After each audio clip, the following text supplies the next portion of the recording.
A história de Paulo é uma de redenção em Jesus Cristo e um testemunho de que ninguém está além da graça salvadora do Senhor. No entanto, para obter a máxima medida do homem, precisamos examinar seu lado sombrio e o que ele simbolizava antes de se tornar apóstolo. O início da vida de Paulo foi marcada por zelo religioso, violência brutal e perseguição implacável à igreja primitiva. Felizmente, os últimos anos da vida de Paulo mostram uma diferença marcante na medida em que ele viveu sua vida por Cristo e pelo avanço de seu reino. Na verdade, Paulo nasceu como Saulo. Ele nasceu em Tarso, na Cilícia, por volta de 5 depois de Cristo, em uma província no canto sudeste dos dias modernos de Tarso, na Turquia. Ele era de linhagem benjamita e ascendência hebraica. Seus pais eram fariseus, nacionalistas judeus fervorosos que aderiam estritamente à lei de Moisés, que procuravam proteger seus filhos da contaminação dos gentios. Qualquer coisa grega teria sido desprezada na casa de Saulo. Aos 13 anos, Saulo foi enviado à Palestina para aprender com um rabino chamado Gamaliel, sob quem Saulo passou a dominar a história judaica, os salmos e as obras dos profetas. Sua educação continuaria por 5 ou 6 anos enquanto Saulo aprendesse coisas como dissecar as Escrituras, Atos 22:3. Saulo tornou-se um advogado e todos os sinais apontavam ao fato de que também se tornará membro do Sinédrio, a suprema corte judaica de 71 homens que governavam a vida e a religião judaicas. Saulo era zeloso por sua fé, e essa fé não permitia concessões. Foi esse zelo que levou Saulo pelo caminho do extremismo religioso. Em Atos 5:27 ao 42, Pedro fez sua defesa do Evangelho e de Jesus na frente do Sinédrio, e Saulo a teria ouvido.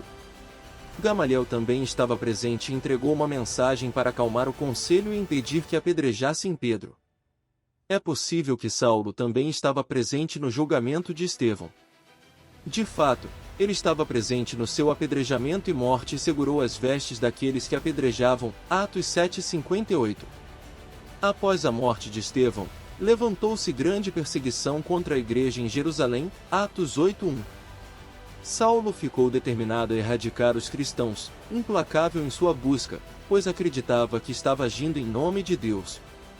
Indiscutivelmente, não há ninguém mais assustador ou mais cruel do que um terrorista religioso, especialmente quando acredita estar fazendo a vontade do Senhor matando pessoas inocentes. Isso é exatamente o que Saulo de Tarso era, um terrorista religioso. Atos 8:3 declara: Saulo, porém, assolava a igreja, entrando pelas casas, e, arrastando homens e mulheres, encerrava-os no cárcere. A passagem principal na história de Paulo é Atos 9:1 ao 22, que relata o encontro de Paulo com Jesus Cristo no caminho de Jerusalém a Damasco, uma jornada de cerca de 240 quilômetros. Saulo ficou irritado com o que tinha visto e cheio de raiva assassina contra os cristãos. Antes de partir em sua jornada, ele pediu ao sumo sacerdote por cartas para as sinagogas de Damasco, pedindo permissão para trazer quaisquer cristãos, seguidores do caminho, como eram conhecidos, de volta a Jerusalém para aprisioná-los. Na estrada, Saulo foi apanhado por uma luz brilhante do céu que o fez cair de bruços no chão. Ele ouviu as palavras: Saulo, Saulo, por que me persegues? Ele perguntou: Quem és tu, Senhor? E a resposta foi: Eu sou Jesus, a quem tu persegues. Versículos 4 e 5. A partir desse momento, a vida de Saulo virou de cabeça para baixo. A luz do Senhor o cegou e, enquanto ele viajava, teve que confiar em seus companheiros. Como instruído por Jesus, Saulo continuou em Damasco para fazer contato com um homem chamado Ananias, o qual de primeiro estava relutante em conhecer Saulo porque conhecia a reputação dele como um homem mau. Mas o Senhor disse a Ananias que Saulo era um instrumento escolhido para levar seu nome diante dos gentios, reis e filhos de Israel, Atos 9:15, e sofreria por isso, Atos 9:16. Ananias seguiu as instruções do Senhor e encontrou Saulo, em quem impôs as mãos, e contou-lhe sobre sua visão de Jesus Cristo. Pela oração, Saulo recebeu o Espírito Santo, Atos 9:17, recuperou a visão e foi batizado, Atos 9:18. Saulo foi imediatamente às sinagogas e proclamou Jesus como Filho de Deus. Atos 9:20. O povo ficou surpreso e cético, uma vez que a reputação de Saulo era bem conhecida. Os judeus pensaram que ele tinha vindo prender os cristãos. Atos 9:21. Mas Paulo de fato se juntara a eles. A ousadia de Saulo aumentou quando os judeus que moravam em Damasco ficaram confusos pelos argumentos de Saulo que provavam que Jesus era o Cristo. Atos 9:22. Saulo passou algum tempo na Arábia, Damasco, Jerusalém, Síria e Cilícia, sua terra natal, e Barnabé pediu por sua ajuda para ensinar os que estavam na igreja em Antioquia. Atos 11:25. Curiosamente, os cristãos expulsos da Judéia pela perseguição que surgiu após a morte de Estevão fundaram essa igreja multirracial. Atos 11:19 ao 21. Saulo fez sua primeira de 3 viagens missionárias no final dos anos 40 d.C. Como ele passou mais tempo nas áreas gentias, Saulo começou a usar seu nome romano Paulo. Atos 13:9. Paulo escreveu muitos dos livros do Novo Testamento. A maioria dos teólogos concorda que ele escreveu Romanos, 1 e 2 Coríntios, Gálatas, Filipenses, 1 e 2 Tessalonicenses, Filemão, Efésios, Colossenses, 1 e 2 Timóteo e Tito. Essas 13 cartas, epístolas, constituem a autoria paulina e são a principal fonte de sua teologia. Como observado anteriormente, o livro de Atos nos dá uma visão histórica da vida e dos tempos de Paulo.